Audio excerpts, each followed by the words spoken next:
Imagine waking up about 10,000 years ago near the end of the last ice age, when humans lived in small groups and depended completely on nature for survival. The morning is cold and quiet. You sleep on a layer of dry grass covered with animal skins, inside a small shelter made from wooden poles, branches, and mud. Some groups lived in caves, but many people built temporary huts close to rivers, where water and animals were easier to find. The first task after waking up is checking the fire. During the night, the fire must be kept alive because making a new fire could take a long time using dry wood and sparks from stone tools. Fire provided warmth, protection from predators, and a way to cook food safely. Food was never guaranteed, and most of the day was spent searching for it. People survived by hunting animals and gathering plants that grew naturally in the area. Early humans ate deer, wild goats, rabbits, birds, and sometimes larger animals when hunting was successful. Hunters worked together and followed animal tracks in mud or snow. They looked for broken branches, footprints, and signs of recent movement. Spears with sharp stone points were the most common weapons, and in some regions, simple bows and arrows were also used. Hunting required patience, because animals could run quickly if they sensed danger. Sometimes hunters returned with meat, but sometimes they returned with nothing. After a successful hunt, the entire group worked together. Meat was cut into pieces with sharp stone blades. Some meat was cooked immediately over the fire, while some was dried in smoke to preserve it for later days. Animal fat was especially valuable because it provided energy during cold seasons. Skins were carefully cleaned and stretched to make clothing and blankets. Bones were shaped into needles and tools. Nothing from the animal was wasted because survival depended on using every resource. Gathering plants provided regular food when hunting failed.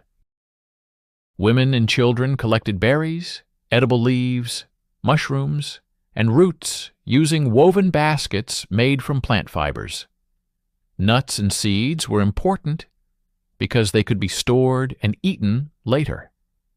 In some areas, wild grains were crushed between stones to make rough flour that could be mixed with water and cooked into simple flat bread on hot stones near the fire. Most groups stayed close to rivers or lakes because fresh water was essential. Water was carried using animal skins or simple wooden containers. Clean water was important because sickness could spread quickly and there were no medicines to treat serious illness. Daily life required constant movement. People walked many kilometers while searching for animals, firewood, and plants. Their bodies were strong because survival depended on physical activity. Children learned by watching adults and slowly practiced making tools, recognizing animal tracks, and identifying safe plants. Evenings were calmer when the group gathered around the fire. People cooked food, repaired tools, and shared stories about hunts and journeys. Firelight helped protect the group from wolves and other predators that avoided flames. When darkness came, there were no artificial lights, and the night sky was filled with bright stars. Sleep followed the rhythm of nature. Most people slept soon after sunset and woke up at sunrise. Several people slept close together for warmth and safety, while the fire slowly burned through the night. Life 10,000 years ago was difficult and uncertain, but humans survived through cooperation and knowledge of nature. They understood animal behavior, seasons, and the land around them. Without technology or machines, they learned to live using simple tools and shared experience. These early humans created the foundations for future civilizations, and their way of life shows how closely humans were once connected to the natural world. Winter becomes harder as the weeks pass, snow grows deeper, and animals move farther away in search of food. Each hunt now requires longer travel, and the group must spend more energy just to stay alive. Some mornings, the hunters return with nothing. On those days, the group eats only small portions of dried meat saved from earlier hunts. Hunger makes everyone weaker, and patience becomes more important than strength.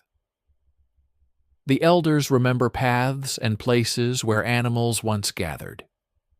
Their knowledge helps the group survive difficult seasons. Even those who are too old to hunt still play an important role. They know where rivers freeze safely and where shelter can be found during storms. One afternoon, dark clouds gather over the valley. The wind becomes stronger and colder. Snow begins to fall heavily, covering tracks and landmarks. The hunters must return quickly before the storm becomes too dangerous. Strong winds make walking difficult. Snow blows into their faces, and visibility becomes poor. The group stays close together so no one becomes lost. In such conditions, even experienced hunters can lose their way. When they finally reach the cave, everyone is exhausted. The fire inside becomes the center of attention again. Wet clothing made of animal skins must be dried carefully near the heat. Storms like this can last for days. During long storms, the group rarely leaves the shelter. Instead, they focus on repairing tools and preparing supplies. Stone tools do not last forever. The sharp edges slowly become dull or broken. Skilled individuals carefully shape new blades by striking stones together.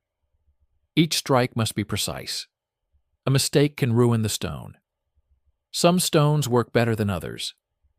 Hard stones, such as flint, produce sharp edges that cut meat and skin easily. These stones are sometimes carried from distant locations, showing that Neanderthals traveled widely across their territories. While the storm continues outside, the cave becomes quieter. People spend more time resting to save energy. Too much movement wastes precious strength when food is limited. Children sometimes play with small stones and pieces of bone. Even play teaches useful skills. Throwing stones improves coordination that will later help with hunting. Occasionally, members of the group leave the cave briefly to collect firewood. Without enough wood, the fire cannot survive the cold nights. Gathering wood during storms is dangerous, but necessary. After several days, the storm finally ends. The sky clears, and the air becomes still and extremely cold. Fresh snow reflects the sunlight, making the valley bright and silent. This is a good time for tracking animals. New tracks stand out clearly against the clean snow. The hunters leave early and follow a narrow path along a frozen stream. Walking on ice is risky. A fall can cause injuries that may never fully heal. Each step must be careful. After many hours, they discover signs of a small herd of wild horses. The animals have been digging through snow to reach dry grass below. Horses are fast and difficult to hunt. Instead of chasing them directly, the hunters try to guide them toward a narrow, rocky area where escape becomes harder. This requires planning and cooperation. Several hunters move quietly to block possible escape paths. When the animals become nervous and begin to move, the hunters push them slowly in the desired direction. The horses run, but the rocky terrain slows them down. One animal slips on the uneven ground.